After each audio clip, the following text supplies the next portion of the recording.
और कर मन की गति न्यारी। कर मन की गति न्यारी। ना जाने मुझसे ऐसा कौन सा कर्म बन गया जो कि भगवान मुरली मनोहर हमें छोड़ करके परसों की कह करके चले गए। उधो जी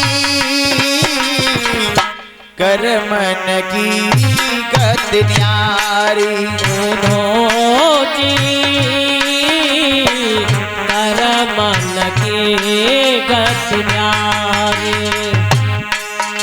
अरे ताल तलैयन को मीठो जल करे समुंदर खारी। ताल तलैयन को जल मीठो करो समुंदर खारी। ताल तलैयन को मीठो जल करे समुंदर खारी। सुंदर रूप दियो बगुला को, सुंदर रूप दियो बगुला को, कोयल करे दैकारी। उधो जी कर मन की गति न्यारी।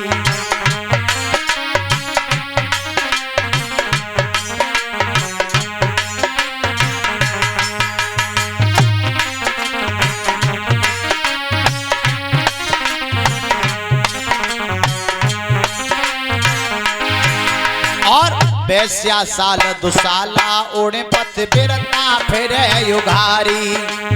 वैश्या साल दुसाला ओढ़े पत बिरता फिर युगारी। मूर्ख राजा राज करत हैं, मूर्ख राजा राज करत हैं, पंडित दीन भिखारी। उधो जी कर मन की गति न्यारी।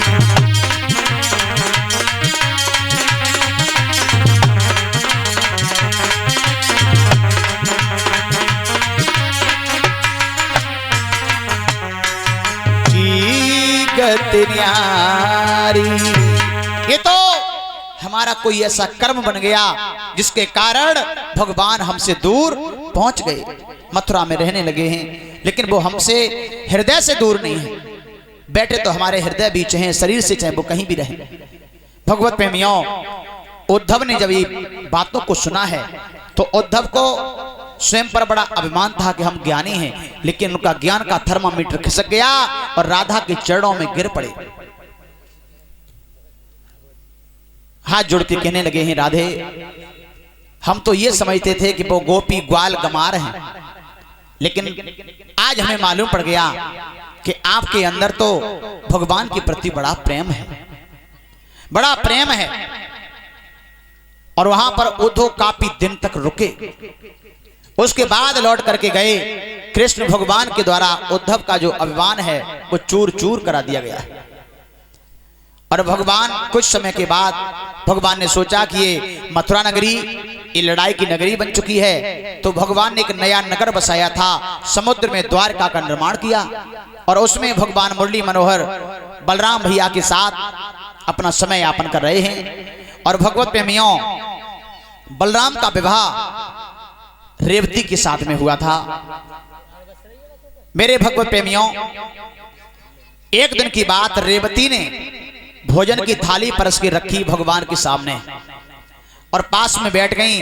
रेवती कहने लगी, लाला अब मुझे लग रहा है कि तुम्हारी अब शादी होने वाली नहीं है।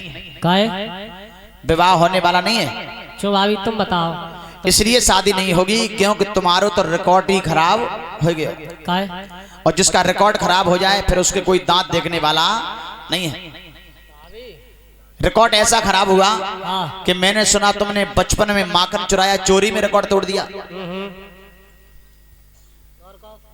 यहां तक कि गोपियों के चीरों को चुराया, उसमें रिकॉर्ड खराब कर गया। और उसके बाद मैंने सुना लड़ाई झगड़े में तो तुमने पता नहीं कितने मार दिए मथुरा में। और से हमने तो सुना कि पूतना को मारा, सट्टों से त्रिवृत को मारा, और जो है मथुरा में ना जाने कितने कितने तुमने बड़े बड़े वीर बलवान पछाड़ दिए, मार दिए, तो उसमें भी तुम्हारा रिकॉर्ड खराब हुआ। हम तो बहुत मरे ये। ऐसा है, इसलिए अब जो है तुम्हारी शादी होने वाली नहीं है। क्योंकि तुम वैसे बड़े मलूक चंद हो, ओहो बड़े सुंदर हो। शीशा में मुंह देखो, लौट मत तो अच्छो हो तो। ना शीशा कैसे होता भाभी? आईना देखो है? ना दर्पण देखा है? ना देखो है। तो पानी में मुंह देखियो अपनो, कुआं में। हाँ लौट मत तो अच्छो हो तो है भाभी हाँ। चाहे हम लौट मत ताय मान ले चाहे करैया मान ले तू, अच्छा लेकिन हम ब्याह की लाइन लगाई देंगे। अरे एक कोई ये अब ब्याह के नाम से को आ जाता तो बढ़िया है हैं? और भाभी हैं? मोते कारो कारो ना कही तेरी तेरी चुटिया पकड़ घुमाई दूंगा। अच्छा कारो का ये बात है तेरी अम्मा कारी तू कारो।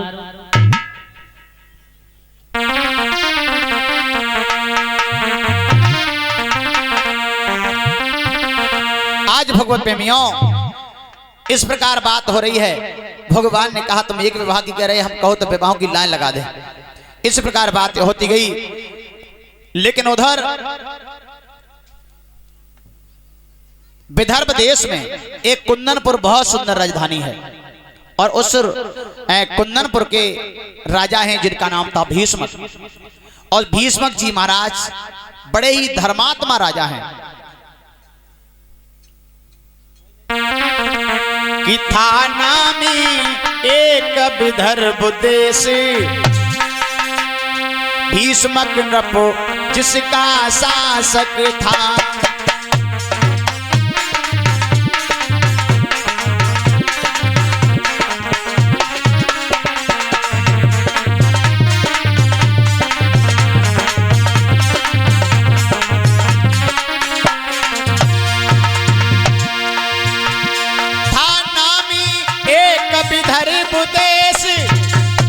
भीष्मक नृप जिसका शासक था और कुंदनपुर शुभ राजधानी थी, वह प्रभु का आत्म उपासक था।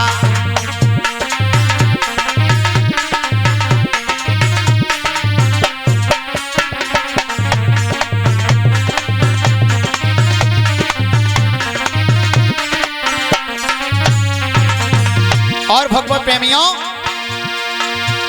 यही नहीं, आज महाराज के घर में दो पुत्र थे, दो पुत्र हैं। परमात्मा की ऐसी कृपा हुई कि तीसरी घर में कन्या पैदा हुई है।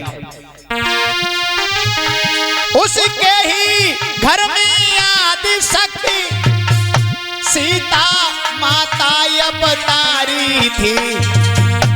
इस जगह ब्रह्म प्रकटाए थे, माया उस जगह पधारी थी।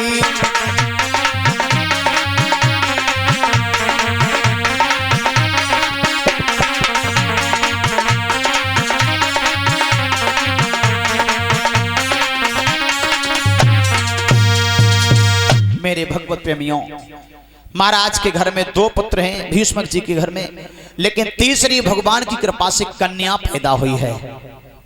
और जब तीसरी कन्या पैदा हुई तो महाराज के घर में खुशियों का पारोबार नहीं रहा। अपार खुशी है, खुशियों का कोई ठिकाना ही नहीं है।